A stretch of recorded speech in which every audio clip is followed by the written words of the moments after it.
예, 아유, 됐습니다. 이제 됐습니다. 예. 안녕하십니까, 도공입니다. 오늘은 비유를 먼저 시작하겠습니다. 우리가 주로 자가용을 이용하고 있는 분들이 계시고, 또 많은 분들이 도보로 그냥 뚜벅이로 생활하시는 분들이 있습니다. 그런데 우리가 급한 일이 생겼을 때 자가용을 이용하는 사람들은 도로에 횡단보도가 너무 많다고 생각을 해요. 그런데 도보를 주로 이용하는 사람들은 도로에 횡단보도가 너무 없다고 얘기합니다. 즉, 자기 자신의 입장에 따라서 횡단보도가 많다 적다 느끼는 겁니다. 그런데 만약에 자가용을 운전하고 자가용을 이용하는 사람들이 보수 우파라는 집단이라면, 그리고 도보를 이용하는 사람들이 저 좌파 집단이라면, 그렇다면은 지자체장이나 정부에서는 그 도로에 횡단보도를 어떻게 놔야 할까요? 분명히 말씀드리자면은 대한민국 헌법에는 헌법 제7조 1항입니다. 그곳에는 공무원은 전체 국민에 대한 봉사자라고 되어 있습니다. 전체 국민에. 어떤 한 집단의 대표자가 아닙니다. 그런데 저 문재인이는 청와대 안에 들어가서 5년 동안 전체 국민에 대한 봉사자 역할을 한 것이 아니라 좌파 집단의 추종자들만을 위해서 모든 정책을 해왔습니다. 생각해 보십시오. 도로에서 걷는 사람 위주로 횡단보도를 많이 만들어 놓으면은 자가용은 운전하기 힘들어집니다.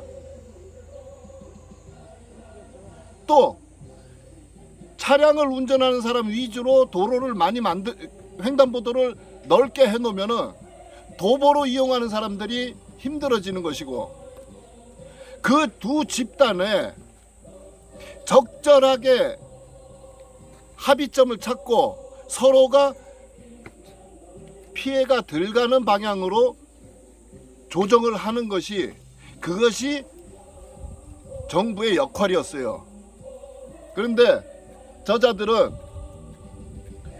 도보를 이용하는 사람들을 위주로 횡단보도를 그냥 촘촘히 놔버린 겁니다.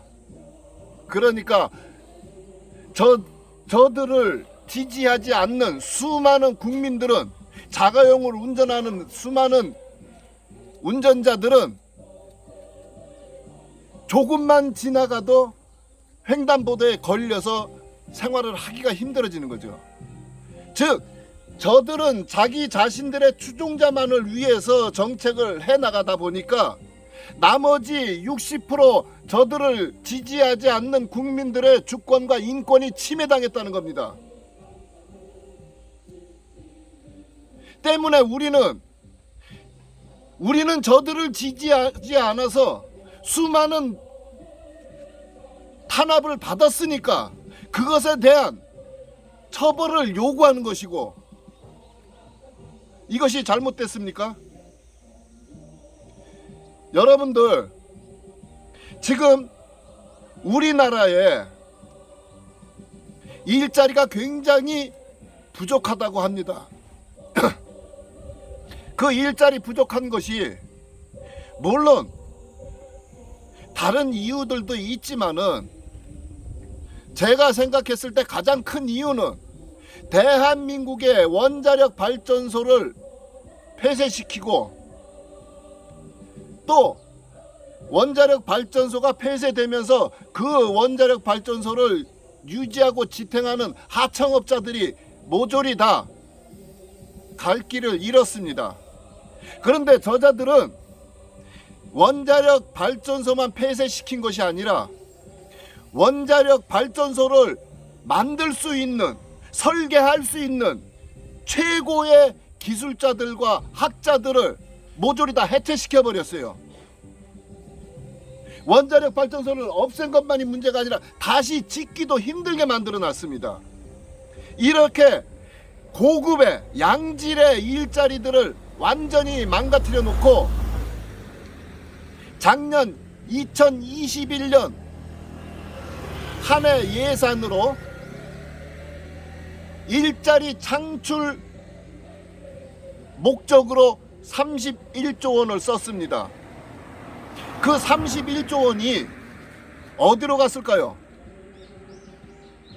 공무원 10수만 명 신규 임용했습니다. 또한 길거리에 담배꽁초 줍고 화단 정리하는 할머니 할아버지를 일자리 만들어 놨습니다. 고급의 일자리들을 모조리 없애고 어느 누구나 할 수 있는 담배꽁초 줍고 화단 관리하는 이런 일자리들을 만들어 놨어요. 그런데 그런 일자리에 31조 원 들어갔습니다.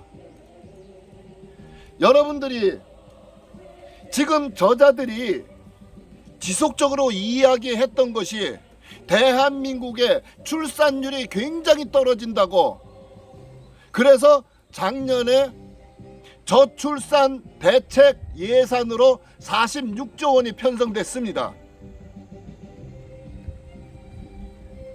그런데 젊은 사람들 이야기 들어보면은요, 가장 큰 문제가 이런 나라에서 어떻게 애를 낳느냐는 거예요.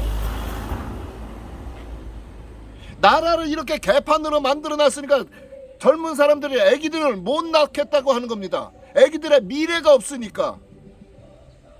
그런데 일자리 창출 예산으로 31조 원, 저출산 대책으로 46조 원을 갖다 썼는데 어디다 썼습니까 그거? 참고로 말씀드리자면은 작년에 국방비 예산이 56조 원입니다. 그런데 일자리 창출 예산하고 저출산 대책 예산하고 합치면은 77조 원이에요. 국방비 예산보다도 훨씬 많게 썼습니다. 그런데 효과 있었나요? 여러분 그 돈 다 어디다 썼는지 알고 계시나요? 이 모든 것이 자기들 추종자들, 시민단체들, 또 뭐 인터넷에서 입김 좀 센 이런 곳에 그냥 막 준 겁니다. 때문에 저자가 이렇게 수많은 폐악질로 전 세계에서 지탄받고 주목받고 있는 인권 범죄자임에도 불구하고 저자를 위해서 전부 쌍수 들고 나와서 보호하려고 하는 겁니다. 왜? 돈 먹었으니까, 이득을 봤으니까. 전체 국민들은 고통에 빠져서 희생당하고 있을지라도 자기들은 이득을 봤으니까, 그러니까 저들을 지켜주기 위해서 앞장서서 싸우는 겁니다. 여러분들 어제 또 여기에서 계속 보셨을 겁니다. 좌파 유튜버들 와가지고 또 인터넷 게시글에 보면은 좌파 유튜버들